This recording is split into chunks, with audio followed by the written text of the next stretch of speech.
हरे कृष्ण। श्रीमद् भागवतम 10वां स्कंद 9वां अध्याय। श्री कृष्ण का उखल से बांधा जाना। श्री सुखदेव जी कहते हैं, परीक्षित, एक समय की बात है, नंदरानी जसोदा जी ने घर की दासियों को तो दूसरे कामों में लगा दिया और स्वयं अपने लाला को माखन खिलाने के लिए दोही मथने लगी। मैंने तुमसे आप तक भगवान की जिन जिन बाल लीलाओं का वर्णन किया है, दोधी मंथन के समय ये उन सब का स्मरण करती और गाती भी जाती थी। ये अपने स्थूल कोटि भाग में सूत से बांधकर रेशमी लहंगा पहने हुए थी। उनके स्तनों से पुत्र स्नेह के अधिकाता से दूध चुआ जा रहा था और ये कांप भी रहे थे। नेति खींचते रहने से वाहें कुछ थक गई थी। हाथों के कंगन और कानों के कर्णफूल हिल रहे थे। मुंह पर पसीने की बूंदें झलक रही थी। चोटी में गुथे हुए मालती के सुंदर पुष्प गिरते जा रहे थे। सुंदर भौहें वाली यशोदा इस प्रकार दोही मथ रही थी। इस समय भगवान श्री कृष्ण स्तन पीने के लिए दोही मथती हुई अपनी माता के पास आए। उन्होंने अपनी माता के हृदय में प्रेम और आनंद को और भी बढ़ाते हुए दोही की मथानी पकड़ ली तथा उन्हें मथने से रोक दिया। श्री कृष्ण माता यशोदा की गोद में चढ़ गए। वात्सल्य स्नेह की अधिकता से उनके स्तनों से दूध तो स्वयं ही झर ही रहा था। ये उन्हें पिलाने लगी और मंद मंद मुस्कान से युक्त उनका मुख देखने लगी। इतने में ही दूसरी ओर अंगूठी पर रखे हुए अर्थात चूल्हा पर रखे हुए दूध में उफान आया। उसे देखकर यशोदा जी उन्हें अतृप्त ही छोड़कर जल्दी से दूध उतारने के लिए चली गई। इससे श्री कृष्ण को कुछ क्रोध आ गया। उनके लाल लाल होंठ फड़कने लगे। उन्हें दांतों से दबाकर श्री कृष्ण ने पास ही पड़े हुए लोहे के लोड़े से दही का मटका फोड़ फाड़ डाला। बनावटी आंसू में भर लिए और दूसरे घर में जाकर अकेले में बासी माखन खाने लगे। यशोदा जी ओंटे हुए दूध को उतारकर फिर मथने के घर में चली आई। वहाँ देखती है तो दही का मटका अर्थात कमोरा टुकड़ा टुकड़ा हो गया है। ये समझ गई कि यह सब मेरे लाला की ही करतूत है। साथ ही उन्हें वहाँ ना देखकर यशोदा माता हंसने लगी। इधर उधर ढूंढने पर पता चला कि श्री कृष्ण एक उल्टे हुए ओखल पर खड़े हैं और छीके पर माखन ले लेकर बंदर को खूब लुटा रहे हैं। उन्हें यह भी डर है कि कहीं मेरी चोरी खुल न जाए, इसलिए चौकन्ने होकर चारों ओर ताकते जाते हैं। यह देखकर यशोदा रानी पीछे से धीरे धीरे उनके पास जा पहुंची। जब श्री कृष्ण ने देखा कि मेरी माँ हाथ में छोड़ी लिए मेरी ही ओर आ रही है, तब झट से भागे। परीक्षित, बड़े बड़े जोगी तपस्या के द्वारा अपने मन को अत्यंत सूक्ष्म और शुद्ध बनाकर भी जिनमें प्रवेश नहीं कर पाने की बात तो दूर रही, उन्हीं भगवान के पीछे पीछे उन्हें पकड़ने के लिए यशोदा जी दौड़ी। जब इस प्रकार माता यशोदा श्री कृष्ण के पीछे दौड़ने लगी, तब कुछ ही देर में बड़े बड़े एवं हिलते हुए नितंबों के कारण उनकी चाल धीमी पड़ गई। वेग से दौड़ने के कारण चोटी की गांठ ढीली पड़ गई। वे जो आगे बढ़ती, पीछे पीछे चोटी में गूंथे हुए फूल गिरते जाते। इस प्रकार सुंदरी यशोदा जो तो करके उन्हें पकड़ सकी। श्री कृष्ण का हाथ पकड़कर ये उन्हें डराने धमकाने लगी। उस समय श्री कृष्ण की झांकी बड़ी विलक्षण हो रही थी। अपराध तो किया ही था, इसलिए रुलाई रोकने पर भी न रुकती थी। हाथों से आंखें मल रहे थे, इसलिए मुंह पर काजल की स्याही फैल गई थी। पीटने के भय से आंखें ऊपर की ओर उठ गई थी उनसे व्याकुलता सूचित होती थी। जब जसोदा जी ने देखा कि लल्ला बहुत डर गया है, तब उनके हृदय में वात्सल्य स्नेह उमड़ आया। उन्होंने छोड़ी फेंक दी। इसके बाद सोचा कि इसको एक बार रस्सी से बांध देना चाहिए, नहीं तो वो कहीं भाग जाएगा। परीक्षित, सच पूछो तो जसोदा मैया को अपने बालक के ऐश्वर्य का पता न था, जिसमें न बाहर है न भीतर, न आदि है न अंत। तो जगत के पहले भी थे, बाद में भी रहेंगे। इस जगत के भीतर तो है ही, बाहरी रूप में भी है, और तो क्या जगत के रूप में भी स्वयं वही है। वही नहीं जो समस्त इंद्रियों से परे और अव्यक्त है। उन्हीं भगवान को मनुष्य का सा रूप धारण करने के कारण पुत्र समझकर जसोदा रानी रस्सी से उखल में ठीक वैसे ही बांध देती है जैसे कोई साधारण सा बालक हो। जब माता जसोदा अपने उद्यमी और नटखट लड़के को रस्सी से बांधने लगी, तब वह 2 उंगली छोटी पड़ गई। तब उन्होंने दूसरी रस्सी लाकर उसमें जोड़ी, जब तक वह भी छोटी हो गई। तब उसके साथ और जोड़ी। इस प्रकार ये जो रस्सी लाती और जोड़ती गई, तो जुड़ने पर भी ये सब 2-2 उंगली छोटी पड़ती गई। जसोदा रानी ने घर की सारी रस्सियां जोड़ डाली, फिर भी ये भगवान श्री कृष्ण को न बांध सकी। उनकी असफलता पर देखने वाली गोपियां मुस्कुराने लगी, और ये स्वयं भी मुस्कुराती हुई आश्चर्यचकित हो गई। भगवान श्री कृष्ण ने देखा कि मेरी माँ का शरीर पसीने से लथपथ हो गया है, चोटी में गुथी हुई मालाएं गिर गई हैं, और ये बहुत थक भी गई है। तब कृपा करके स्वयं ही अपने माँ के बंधन में बांध गए। परीक्षित, साक्षात श्री कृष्ण परम स्वतंत्र है। ब्रह्मा, इंद्र आदि के साथ यह संपूर्ण जगत उनके वश में है। फिर भी इस प्रकार बांधकर उन्होंने संसार को यह बात दिखला दिया कि मैं अपने प्रेमी भक्तों के बस में हूँ। ग्वालिनी जसोदा ने मुक्तिदाता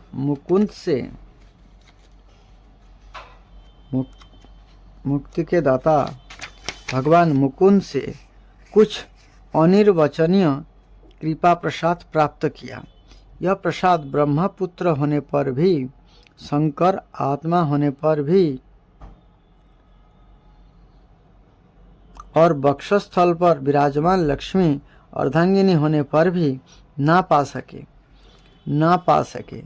यह गोपिका नंदन भगवान अनन्य प्रेमी भक्तों के लिए जितने सुलभ है, उतने देहाभिमानी कर्मकांडी एवं तपस्वियों को तथा अपने स्वरूपभूत ज्ञानियों के लिए भी नहीं है। इसके बाद नंद रानी जशोदा जी तो घर के काम धंधे में उलझ गई, और उखल में बंधे हुए भगवान श्याम सुंदर ने उन दोनों अर्जुन वृक्ष को मुक्ति देने की सोची, जो पहले यक्षराज कुबेर के पुत्र थे। इनके नाम थे नलकुबर और मणिग्रीव। इनके पास धन, सौंदर्य और ऐश्वर्य की पूर्णतया थी। इनका घमंड देखकर ही देवर्षि नारद जी ने इन्हें श्राप दे दिया था, और ये वृक्ष हो गए थे। इस प्रसंग में एक समय का तात्पर्य है। कार्तिक का मास था। पुराणों में इसे दामोदर मास कहते हैं। इंद्र यज्ञ के अवसर पर दासियों को दूसरे कामों में लग जाना स्वाभाविक है। नियुक्तासु इस पद से ध्वनित होता है कि जशोदा माता ने जानबूझकर दासियों को दूसरे कामों में लगा दिया। जशोदा नाम उल्लेख करने का अभिप्राय यह है कि अपने विशुद्ध वात्सल्य प्रेम के व्यवहार से षडैश्वर्यशाली भगवान को भी प्रेमाधीनता भक्त वश्यता के कारण अपने भक्तों के हाथों बांध जाने का जस वही देती है, बांध जाने का जस वही देती है।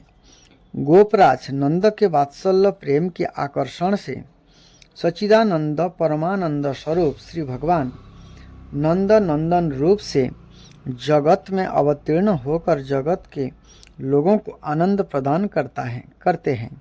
जगत को इस अप्राकृत परमानंद का रसास्वादन कराने में नंद बाबा ही कारण है। उन नंद की गृहिणी होने से इन्हें नंद गोहिनी कहा गया है। गेहिनी, नंद गेहिनी।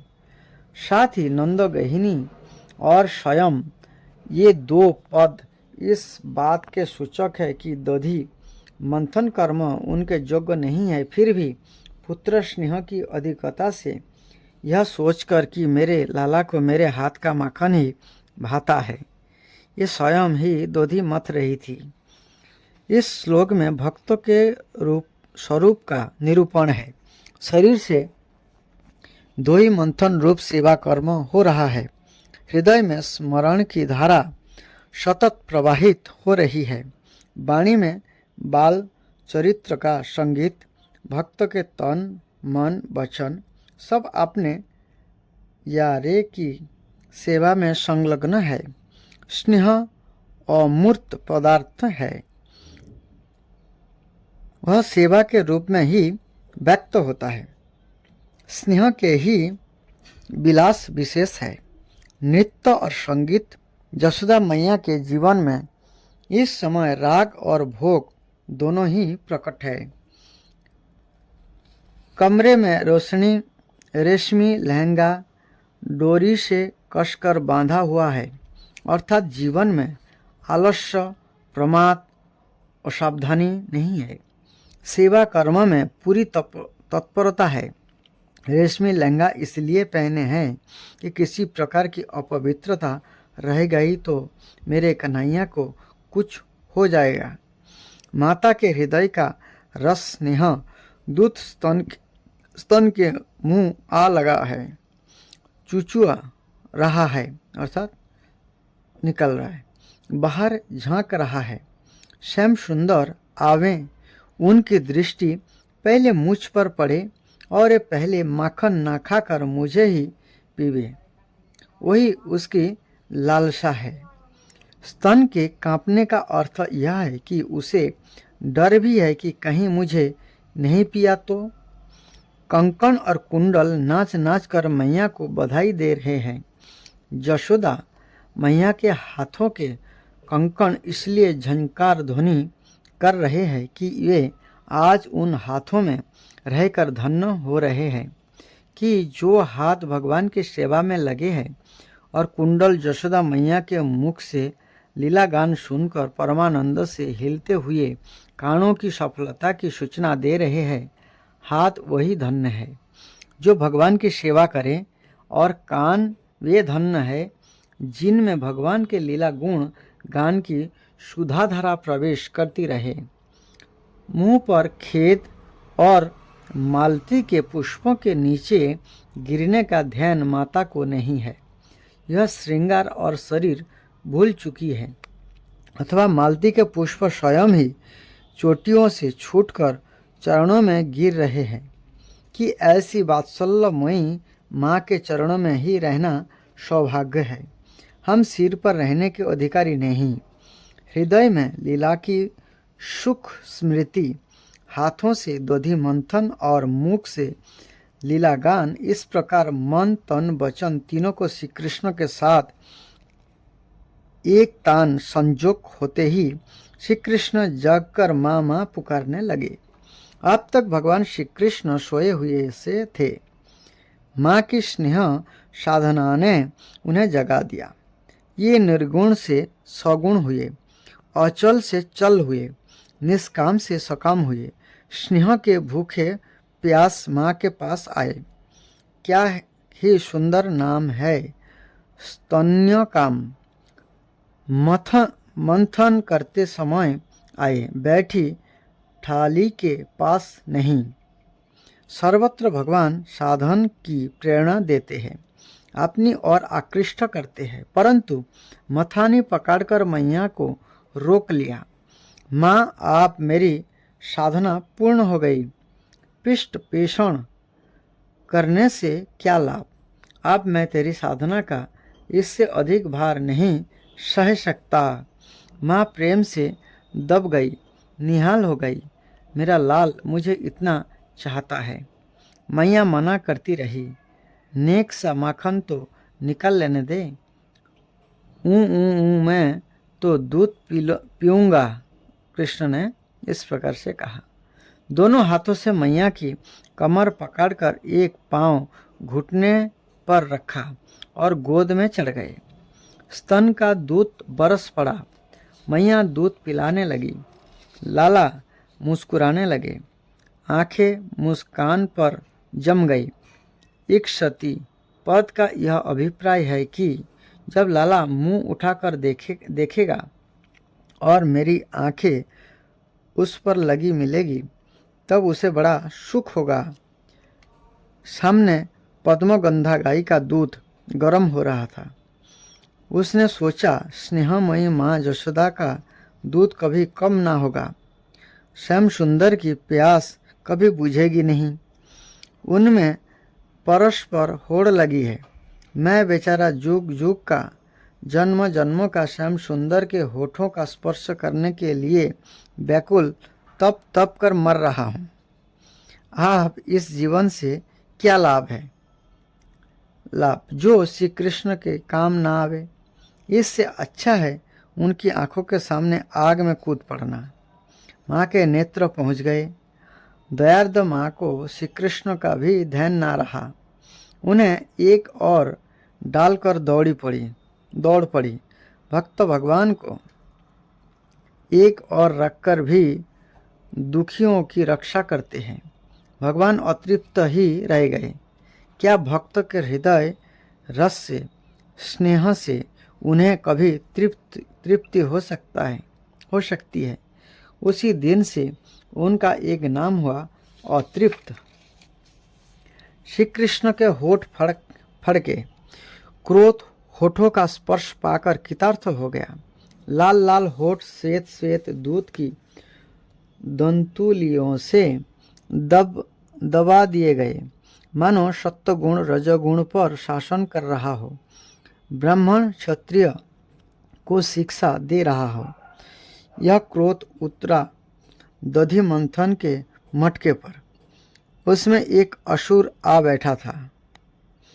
दंभ ने कहा, काम, क्रोध और अतृप्त के बाद मेरी बारी है। यह आंसू बनकर आंखों में उछल आया। श्री कृष्ण अपने भक्तजनों के प्रति अपने माता की धारा उड़ेलने के लिए क्या क्या भाव नहीं अपनाते। ये काम, क्रोध, लोभ और दंभ भी आज ब्रह्मा संस्पर्श प्राप्त करके धन्य हो गए।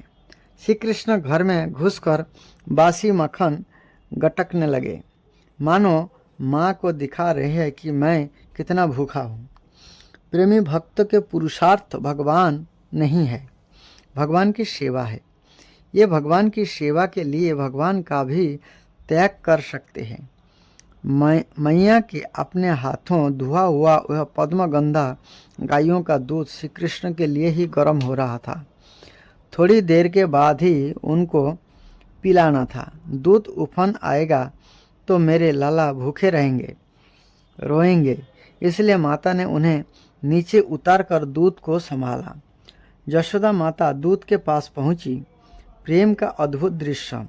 पुत्र को गोद से उतारकर उसके पेय के प्रति इतनी प्रीति क्यों?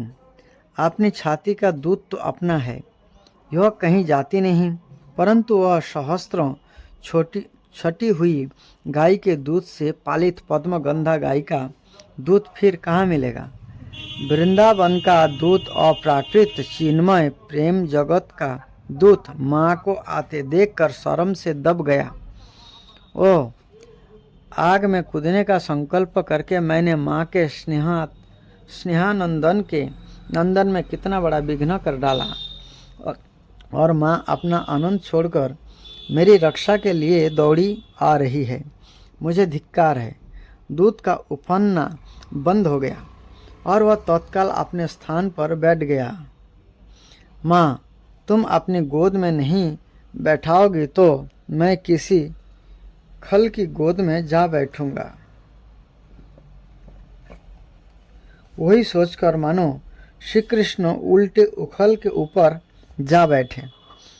उदार पुरुष भले ही खलों की संगति में जा बैठे, परंतु उनका शील स्वभाव बदलता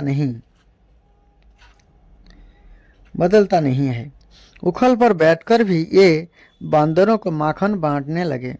संभव है रामावतार के प्रति जो कृतज्ञता भाव उदय हुआ था उसके कारण, अथवा अभी अभी क्रोध आ गया था, उसका प्रायश्चित करने के लिए श्री कृष्ण के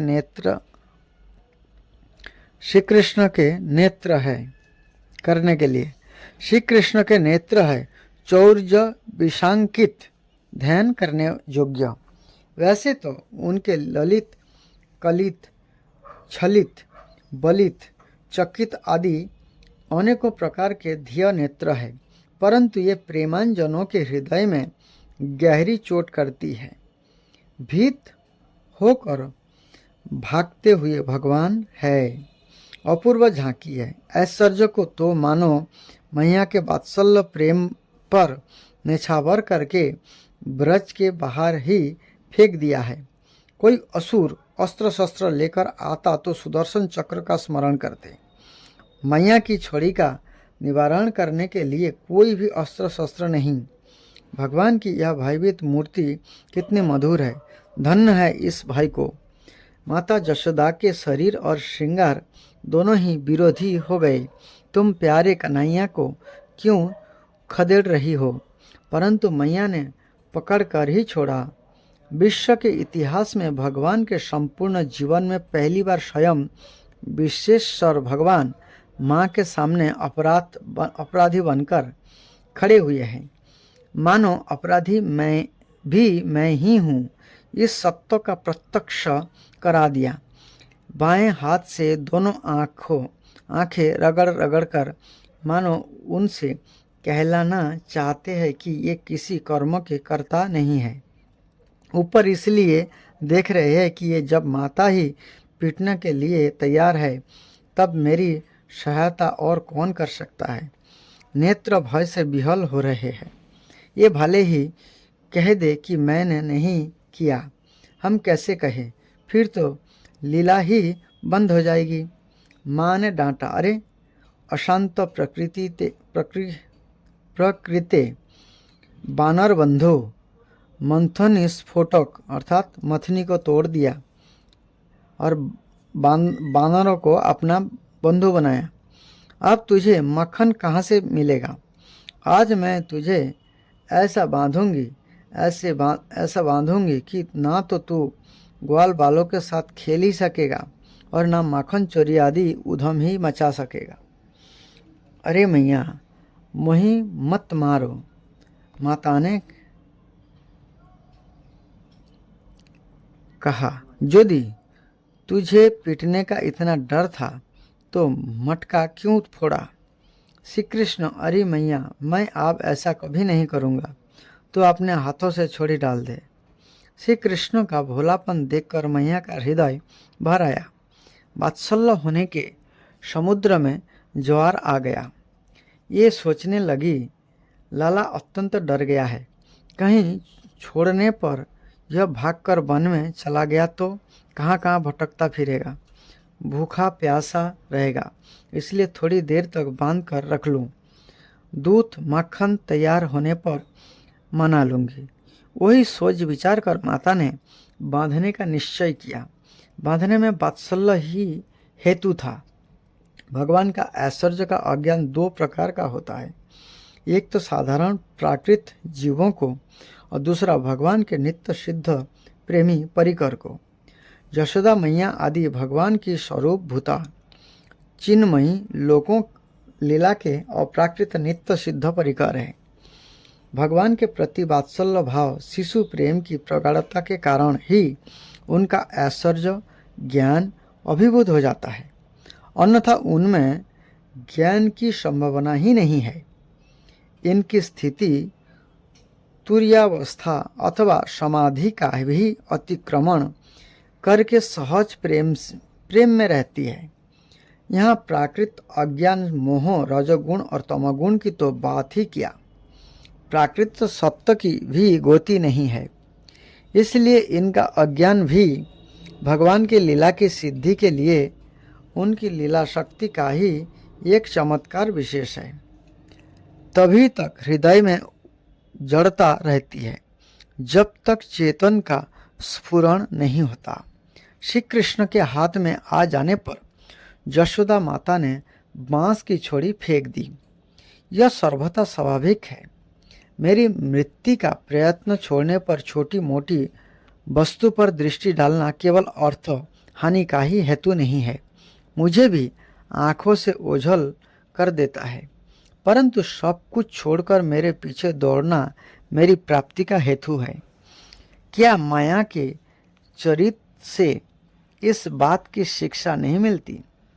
मुझे जोगियों की भी बुद्धि नहीं पकड़ सकती, परंतु जो सब ओर से मुंह मोड़कर मेरी ओर दौड़ता है, मैं उसकी मुट्ठी में आ जाता हूँ।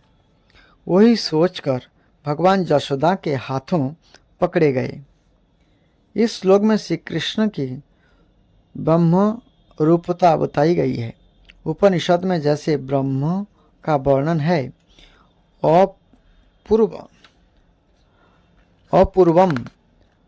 अनपरम, अनंतरम, अब्रह्म इत्यादि, वही बात यहाँ श्री कृष्ण के संबंध में है। यह सर्वाधिष्ठान, सर्वसाक्षी, सर्वातीत, सर्वांतर्यामी, सर्वपादान एवं सर्वरूप ब्रह्म ही यशोदा माता के प्रेम के बस बंधने जा रहा है। बंधन रूप होने के कारण उसमें किसी प्रकार की असंगति या अनुचित भी नहीं है। यह फिर कभी उखल पर जाकर ना बैठे, इसके लिए उखल से बांधना ही उचित है, क्योंकि खल का अधिक संग होने पर उससे मन में उद्वेग हो जाता है। यह उखल भी चोर ही था, क्योंकि इसने कन्हैया के चोरी करने में सहायता की है। दोनों को बांधने योग्य देखकर ही यशोदा माता ने दोनों को बांधने का उद्योग किया। यशोदा माता जो जो अपने स्नेह, ममता आदि गुणों, सद्गुणों या रस्सियों से श्री कृष्ण का पेट भरने लगी, तो अपने नित्य युक्ता, स्वतंत्रता आदि सद्गुणों से भगवान अपने स्वरूप को प्रकट करने लगे। संस्कृत साहित्य में गुण शब्द के अनेक अर्थ हैं। सद्गुण, सत्य आदि गुण और रस्सी। सत्य, रज आदि गुण भी अखिल ब्रह्मांड नायक त्रिलोकीनाथ भगवान का स्पर्श नहीं कर सकते। फिर वह छोटा सा गुण, दो बित्ती के रस्सी, उन्हें कैसे बांध सकता है? वही कारण है कि यशोदा माता की रस्सी पूरी नहीं पड़ती थी। संसार के विषय इंद्रियों को ही बांधने में समर्थ है। विशंति इति विषया, ये हृदय में स्थित अंतर्जामी और साक्षी को नहीं बांध सकते। तब गोबंधक इंद्रियों या गाय को बांधने वाली रस्सी गोपति इंद्रियों या गायों के स्वामी को कैसे बांध सकती है? वेदांत के सिद्धांत अनुसार अध्यस्त में ही बंधन होता है, अधिष्ठान में नहीं। भगवान श्री कृष्ण का उदर अनंत कोटि ब्रह्मांड का अधिष्ठान है, इसमें भला बंधन कैसे हो सकता है? भगवान जिसको अपनी कृपा प्रसाद पूर्ण दृष्टि से देख लेते हैं, वही सर्वदा के लिए बंधन से मुक्त हो जाता है। यशोदा माता अपने हाथ में जो रस्सी उठाती, उसी पर श्री कृष्ण की दृष्टि पड़ जाती, वह स्वयं मुक्त हो जाती, फिर उसमें गांठ कैसे लगती? कोई साधक यदि अपने गुणों के द्वारा भगवान को रिझाना चाहे तो नहीं रिस सकता। मानो वही सूचित करने के लिए कोई भी गुण अर्थात रस्सी भगवान के उदर को पूर्ण करने में समर्थ नहीं हुआ। रस्सी 2 उंगली ही कम क्यों हुई? इस पर कहते हैं, भगवान ने सोचा कि जब मैं शुद्ध हृदय भक्तजनों को दर्शन देता हूँ तब मेरे साथ एकमात्र सत्वगुण से ही संबंध की स्फूर्ति होती है, रज और तम से नहीं। इसलिए उन्होंने रस्सी को 2 उंगली कम करके अपना भाव प्रकट किया। उन्होंने विचार किया कि जहाँ नाम और रूप होते हैं वहीं बंधन भी होता है। मुझे परमात्मा में बंधन की कल्पना कैसे, जबकि ये दोनों ही नहीं, 2 उंगली की कमी का वही रहस्य है। 2 वृक्ष का उद्धार करना। 2 उंगली का रहस्य यह भी है, सबसे पहले भगवान अपने भक्तों की प्रयास देखते हैं। सबसे पहले हमें भक्तों को प्रयास करना है उनको पाने के लिए, फिर भगवान अपने ही कृपा से उनको क्या करते हैं, कृपा करते हैं। इसलिए ये भी 2 उंगली का अर्थ है। यशोदा मैया ने बहुत प्रयास किया तो भगवान ने उनके ऊपर कृपा किया। 2 वृक्ष का उद्धार करना है, वही क्रिया सूचित करने के लिए रस्सी 2 उंगली कम पड़ गई। भगवत कृपा से द्वैतानुरागी भी मुक्त हो जाता है और असंग भी प्रेम से बांध जाता है। वही दोनों भाव सूचित करने के लिए रस्सी 2 उंगली कम हो गई। यशोदा माता ने छोटी बड़ी अनेकों रस्सियां अलग अलग और एक साथ भी भगवान की कमर में लगाई, परंतु ये पूरी ना पड़ी, क्योंकि भगवान में छोटे बड़े का कोई भेद नहीं है। ऋषियों ने कहा, भगवान के समान अनंता अनादिता और विधुता हम लोगों में नहीं है, इसलिए इनको बांधने की बात बंद करो। अथवा जैसे नदियाँ समुद्र में समा जाती है, वैसे ही सारे गुण अर्थात सारी रस्सियाँ अनंत गुण भगवान में लीन हो गए, अपना नाम रूप खो बैठे। ये ही 2 भाव सूचित करने के लिए रस्सियों में 2 उंगली की न्यूनता हुई, कम हुई। ये मन ही मन सोचती इसकी कमर मुट्ठी भर की है, फिर भी सैकड़ों हाथ लंबे रस्सी से यह नहीं बांधता है। कमर तिल मात्र भी मोटी नहीं होती, रस्सी 1 उंगली भी छोटी नहीं होती, फिर भी यह बांधता नहीं। कैसा आश्चर्य है, हर बार 2 उंगली की ही कमी होती है, ना तन की, ना 4 की, ना 1 की। यह कैसा अलौकिक चमत्कार है। भगवान श्री कृष्ण ने सोचा कि जब माँ के हृदय से दैत्य भावना दूर नहीं हो रही है, तब मैं व्यर्थ अपनी असंगता क्यों प्रकट करूं? जो मुझे बद्ध समझता है उसके लिए बद्ध होना ही उचित है, इसलिए मैं बांध गए। मैं अपने भक्तों के छोटे से गुणों को भी पूर्ण कर देता हूँ। यह सोचकर भगवान ने यशोदा माता के गुण अर्थात रस्सी को अपने बांधने योग्य बना लिया। यद्यपि मुझ में अनंत अचिंत कल्याण गुण निवास करते हैं, तथापि तब तक वे अधूरे ही रहते हैं जब तक मेरे भक्त अपने गुणों की मुहर उन पर नहीं लगा देते। वही सोचकर यशोदा मैया के गुणों अर्थात वात्सल्य, स्नेह आदि और रज्जु से आपने को पूर्णोदर दामोदर बना लिया। भगवान श्री कृष्ण इतने कोमल हृदय है कि अपने भक्तों के प्रेम को पुष्टि करने वाला परिश्रम भी सहन नहीं करते हैं। ये अपने भक्तों को परिश्रम से मुक्त होने के लिए स्वयं ही बंधन स्वीकार कर लेते हैं। भगवान ने अपने मध्य भाग में बंधन स्वीकार करके यह सूचित किया कि मुझ में तत्पर दृष्टि से बंधन है ही नहीं, क्योंकि जो वस्तु आगे पीछे ऊपर नीचे नहीं होती, केवल बीच में भासती है, वह झूठी होती है। इसी प्रकार वह बंधन भी झूठा है। भगवान किसी की शक्ति, साधन या सामग्री से नहीं बांधते। यशोदा जी के हाथों श्याम सुंदर को न बांधते देखकर पास पड़ोसी की ग्वालिन इकट्ठी हो गई और कहने लगी, यशोदा जी, लाला की कमर तो मुट्ठी भर की है और छोटी सी किंकणी इसमें रून झून कर रही है। अब वह इतनी रस्सियों से भी बांधता तो जान पड़ता है, नहीं बांधता तो जान पड़ता है कि विधाता ने इसके ललाट में बंधन लिखा ही नहीं है, इसलिए आप तुम यह उद्योग छोड़ दो। यशोदा मैया ने कहा, चाहे संध्या हो जाए और गांव भर की रस्सी क्यों ना इकट्ठी करनी पड़ी, फिर मैं तो इसे बांध कर ही छोड़ूंगी। यशोदा का यह हठ देखकर भगवान ने अपना हठ छोड़ दिया, क्योंकि यहाँ भगवान और भक्तों के हठ में विरोध होता है, वहाँ भक्तों का ही हठ पूरा होता है। भगवान बांधते हैं तब जब भक्तों की थकान देखकर कृपावश हो जाते हैं।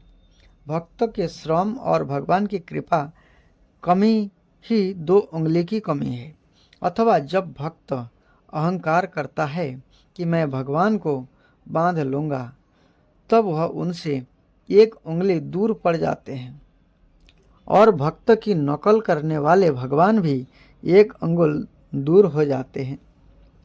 जब यशोदा माता थक गई, उनका शरीर पसीने से लथपथ हो गया, तब भगवान की सर्वशक्ति चक्रवर्तिनी परम भास्वती भगवती कृपा शक्ति ने भगवान के हृदय को माखन के समान द्रवित कर लिया और स्वयं प्रकट होकर उसने भगवान की सत्य संकल्पिता और विभूता को अंतर्हित कर दिया। इसी से भगवान बांध गए। यद्यपि भगवान स्वयं परमेश्वर है, तथापि प्रेम परवश होकर बांधे जाना परम चमत्कारकारी होने के कारण भगवान का भूषण ही है, दूषण नहीं। आत्माराम होने पर भी भूख लगना, शरण काम होने पर भी अतृप्त रहना, शुद्ध सत्व स्वरूप होने पर भी क्रोध करना, स्वराज्य लक्ष्मी से युक्त होने पर भी चोरी करना, महाकाल जम आदि को भय देने वाले होने पर भी डरना और भागना, मन से भी तीव्र गति वाले होने पर भी माता के हाथों पकड़ा जाना, आनंदमय होने पर भी दुखी होना, रोना, सर्वव्यापक होने पर भी बांधे जाना, यह सब भगवान की स्वाभाविक भक्तावस्था है।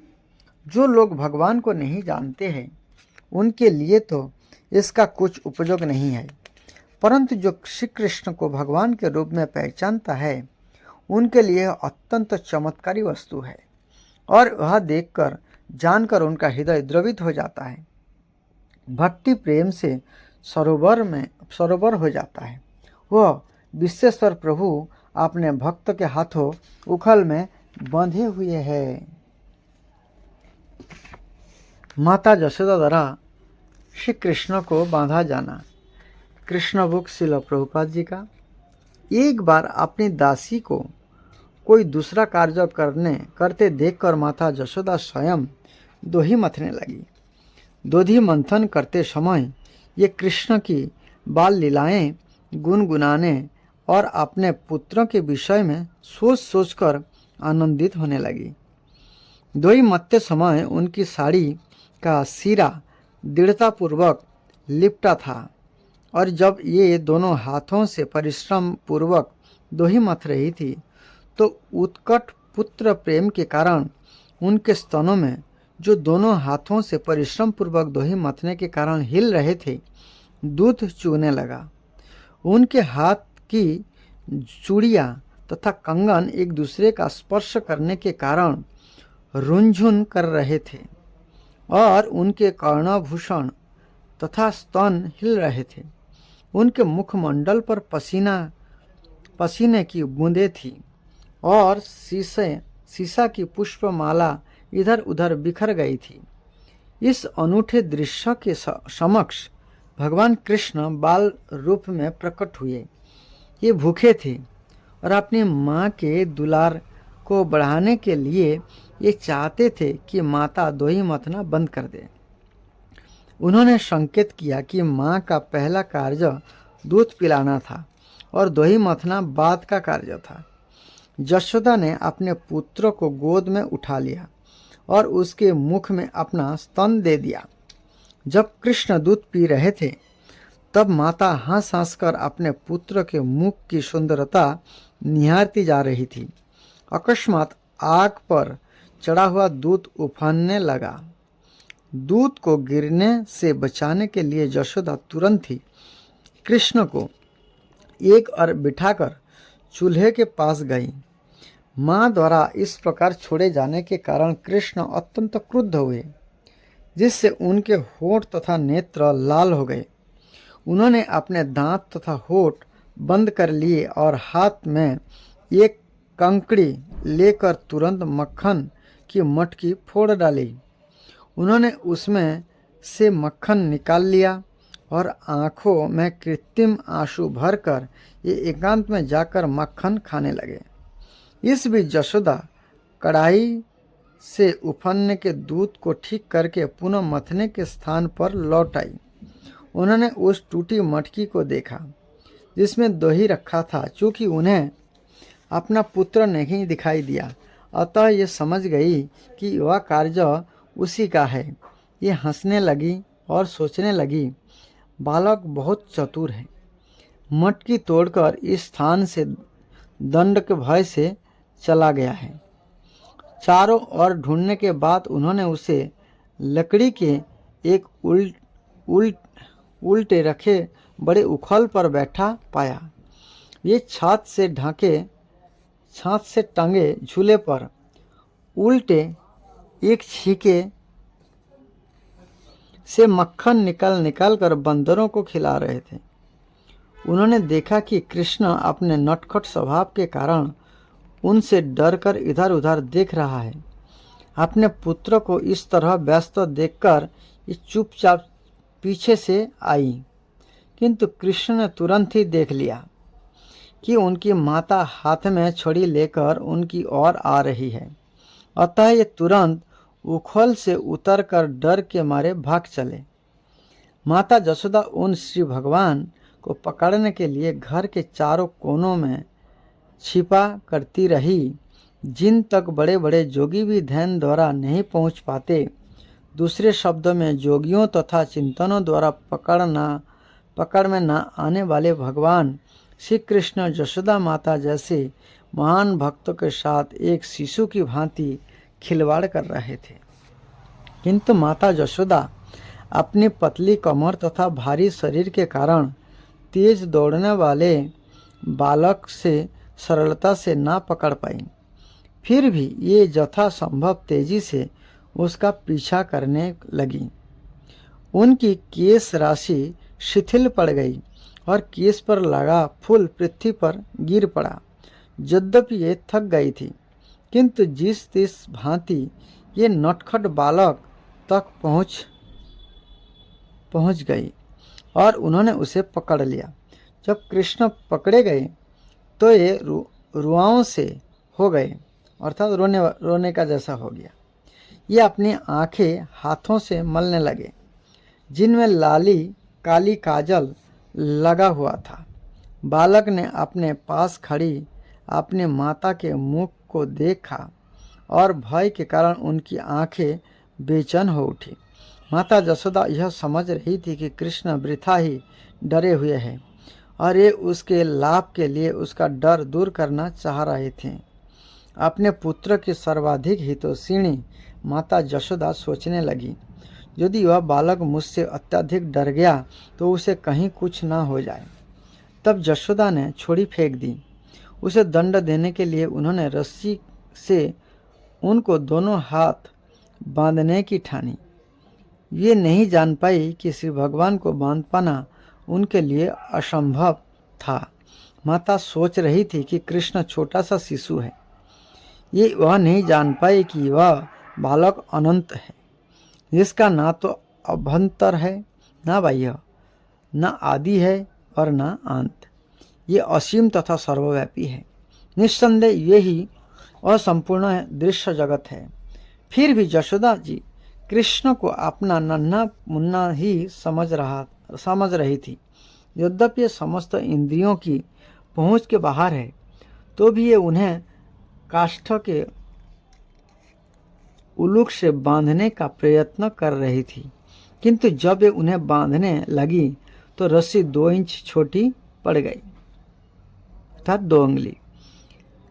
उन्होंने घर से और रस्सी एकत्र की, उसमें जोड़ा, किंतु तब भी रस्सी उतने ही छोटी पड़ी।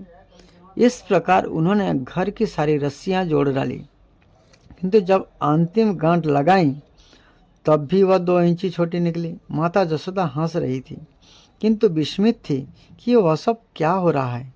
वे श्री कृष्ण को बांधने के प्रयास में थक कर चूर हो गई। उसने पसीना आ गया, उनके पसीना आ गया और शिशु की माला नीचे, शीश की माला अर्थात सिर में जो माला था वो नीचे गिर पड़ी। जब माता को इतना श्रम करते देख कृष्ण को दया आ गई और ये रस्सी द्वारा बंधाए जाने के लिए राजी हो गए। कृष्ण माता यशोदा के घर में एक मानवी बालक की भांति अपनी चुनी हुई लीलाएं कर रहे थे। निस्संदेह श्री भगवान को अपने बस में कौन कर सकता है। शुद्ध भक्त भगवान के चरण कमलों पर स्वयं को अर्पित कर देता है, चाहे वे उसकी रक्षा करे या उसे मिटा दे। किंतु भक्त अपने शरणागत पद को कभी नहीं भूलता। उसी प्रकार भगवान भी अपने भक्त की रक्षा करने में दिव्य प्रसन्नता का अनुभव करते हैं। इसका प्रत्यक्ष उदाहरण कृष्ण द्वारा माता यशोदा के प्रति समर्पण है। कृष्ण अपने भक्तों के लिए सभी प्रकार की मुक्ति के दाता है, किंतु उन्होंने यशोदा को जो वरदान दिया उसका अनुभव ब्रह्मा जी, शिव जी या लक्ष्मी देवी तक को कभी नहीं हो पाया। श्री भगवान जो नंद महाराज तथा यशोदा के पुत्र रूप में विख्यात है, जोगियों तथा चिंतनों तक के लिए भी कभी पूर्ण रूपेण ज्ञा नहीं है, किंतु भक्तों के लिए सहज सुलभ है। न ही ये जोगियों तथा चिंतकों द्वारा समस्त आनंद के परम आगार के रूप में जाने जाते हैं। अपने पुत्र को बांध देने के बाद यशोदा गृह कार्य में लग गई। उस समय ओखोल में बांधे हुए कृष्ण ने अपने समक्ष वृक्ष की एक जोड़ी अर्थात जमल देखी, अर्जुन का वृक्ष, जिन्हें अर्जुन वृक्ष कहा जाता है। अतः परम आनंद कंद भगवान श्री कृष्ण ने अपने मन में विचार किया, पहले मेरी माता ने मुझे पीने को पर्याप्त दूध नहीं दिया था, जिससे मैंने दही की मटका तोड़ दी थी और सारा मक्खन बंदरों को बांट दिया था। अब इन्होंने मुझे काष्ठ के उल्लुक से बांध दिया है, अतः मुझे पहले से अधिक शैतानी का कार्य अर्थात उपद्रव करना चाहिए। अतः उन्होंने अत्यंत ऊंचे अर्जुन वृक्ष की जोड़ी को धराशायी करने का विचार किया। अर्जुन वृक्ष की इस जड़ों के पीछे एक इतिहास है। अपने पूर्व जन्म में ये वृक्ष कुबेर के पुत्र रूप में मानव शरीर धारण करके उत्पन्न हुए थे और इनके नाम नल कुबर तथा मणिग्रीव थे। सौभाग्यवश इन पर भगवान की दृष्टि पड़ी। अपने पूर्व जन्म में इन्हें नारद ऋषि ने श्राप दिया था, क्योंकि ये मत में चूर होकर अपना कर्तव्य भूल गए थे। किंतु नारद मुनि ने श्राप के साथ यह वर भी दिया था कि कृष्ण भगवान के दर्शन प्राप्त करने से उनका उद्धार हो सकेगा। यह कथा अगले अध्याय में दी गई है। इस प्रकार लीला पुरुषोत्तम भगवान श्री कृष्ण के अंतर्गत माता यशोदा द्वारा श्री कृष्ण का बांधा जाना नामक 9वें अध्याय का भक्ति वेदांत तात्पर्य पूर्ण हुआ। हरे कृष्ण कृष्ण कृष्ण हरे हरे, हरे राम राम राम हरे हरे।